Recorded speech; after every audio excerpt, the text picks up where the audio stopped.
Од комплетно нејасни, помалку апсурдни и неаргументирани причини, Министерството за животна средина го кочи донесувањето на планот за управување и реноминација на локалитетот Маркови кули, а со тоа е закочен и целиот процес за апликација на Маркови кули да се најде на постојаната листа на заштита на УНЕСКО.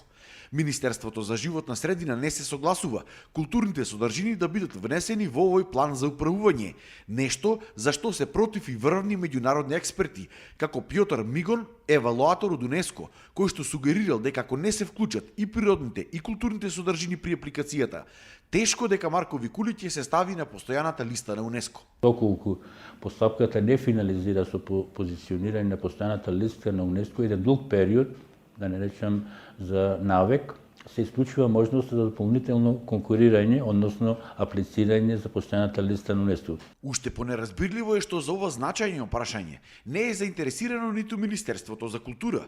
Министерката не сакала да оствари ниту средба со Институтот за старословенска култура од Прилеп, кој управува со ова подрачје. Барем ако ништо друго, како акт на добро домашно воспитување не ме прими да ве сослуша.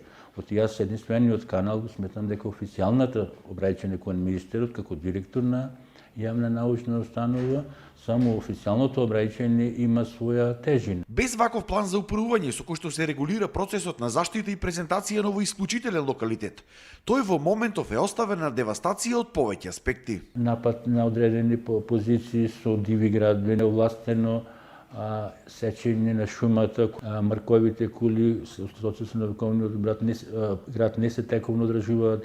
За несоодветниот однос кон Маркови кули говори фактот што комплетно не бил реализиран ниту проектот на Европската унија за подобрување на управувањето со заштитените подрачја, координиран преку UNDP, а чиј носител е општина Прилеп. Проектот беше вреден 100.000 евра.